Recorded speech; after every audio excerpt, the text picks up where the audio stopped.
ने अपने मिशन 35 को अमली जामा पहनाना शुरू कर दिया है। क्या भाजपा पूरी मुस्तैदी के साथ बिहार में नीतीश कुमार और तेजस्वी यादव को घेरने की तैयारी कर रही है? तो आखिर ये तैयारी हो कैसे रही है और क्या होगा 23 तारीख को पूर्णिया के ऐतिहासिक रामलीला मैदान में? आप देखना शुरू कर चुके हैं गणादेश बिहार और मैं आपके साथ सरोज सिंह। देखिए, जब से ये चर्चा है कि भाजपा ने मिशन 35 को अंजाम देने के लिए अपने सारे घोड़े खोल दिए, तो उसी के साथ जो भाजपा के सेनापति हैं, सेना है, उन्होंने सीमांचल को एक तरह से छाड़ना शुरू कर दिया।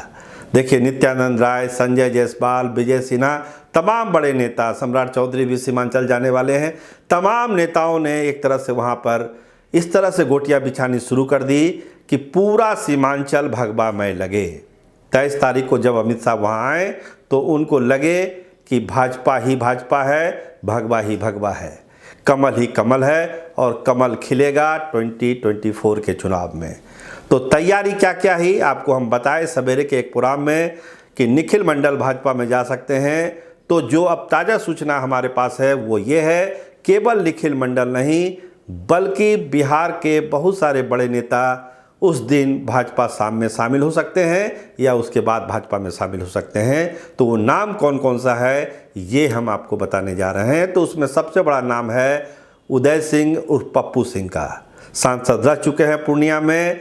भाजपा के लिए उनका डिवोशन किसी से छुपा हुआ नहीं है, लेकिन एक अलग राजनीतिक परिस्थिति में उनको अलग होना पड़ा। फिर उनको चुनाव वहाँ से जो लड़ाई वो चुनाव भी हार गए, लेकिन अब एक बार फिर से घर वापसी की तैयारी है और पूरी संभावना है कि 23 को जो रैली होगी पूर्णिया में उसमें उदय सिंह भाजपा में शामिल हो सकते हैं। देखिए, प्रशांत किशोर भी जो पटना में घूम रहे हैं, पूरे बिहार में घूम रहे हैं, तो उनका आशियाना कहाँ है पटना में? जब आप इस तरफ देखेंगे तो आपको पता चलेगा कि उदय सिंह, प्रशांत किशोर और भाजपा में कनेक्शन क्या है। खैर, ये अलग कहानी है। अभी हम बात कर रहे हैं कि जो अमित शाह आ रहे हैं उसको लेकर तैयारी क्या क्या है। तो पप्पू सिंह के वहाँ शामिल होने की पूरी संभावना है। इसके अलावा अजय आलोक जो प्रवक्ता जनता दल यूनाइटेड के थे और आजकल तो आप जान ही रहे हैं क्या बोल रहे हैं नीतीश कुमार के खिलाफ, तो वो भी शामिल हो सकते हैं भाजपा में उस दिन। इसके अलावा एक और चर्चा है कि पुतुल देवी जो श्रेयसी सिंह की मां है, श्रेयसी सिंह अभी विधायक हैं जम्मू से, उनकी मां भी विधिवत भाजपा में शामिल हो सकती हैं। देखिए, भाजपा में तो वो हैं ही, भाजपा के कार्यक्रम में भी जाती हैं, उनकी बेटी भाजपा से विधायक है, लेकिन जो 6 साल का निलंबन हुआ था उनका, वो निलंबन अभी रिवोक नहीं हुआ है। तो हो सकता है उस दिन उनका ये निलंबन वापस हो जाए और एक बार विधिवत वो भाजपा में शामिल हो जाए। तो इस तरह की चर्चा है कि इस तरह बड़े नेता शामिल होंगे। इसके अलावा सीमांचल में बहुत सारे छोटे बड़े नेताओं के भी उस दिन शामिल होने की संभावना है।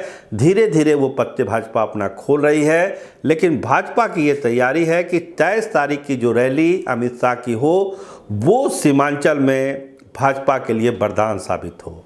और इसके लिए भाजपा के जो बड़े नेता हैं कोई कोर कसर नहीं रखना चाह रहे हैं। और जब ये बड़े नेता अगर उस दिन शामिल होते हैं तो एक माहौल, अलग सियासी माहौल बनेगा बिहार में और ये लगेगा कि भाजपा सही मायनों में नीतीश और तेजस्वी की जोड़ी को 24 के चुनाव में कड़ी चुनौती देने वाली है। अगर 35 सीट जीतने का दावा भाजपा कर रही है तो उसके पीछे दम है। जो 23 तारीख की रैली होगी इससे बहुत चीज़ साफ हो जाएगा कि भाजपा का अगला कदम क्या होगा।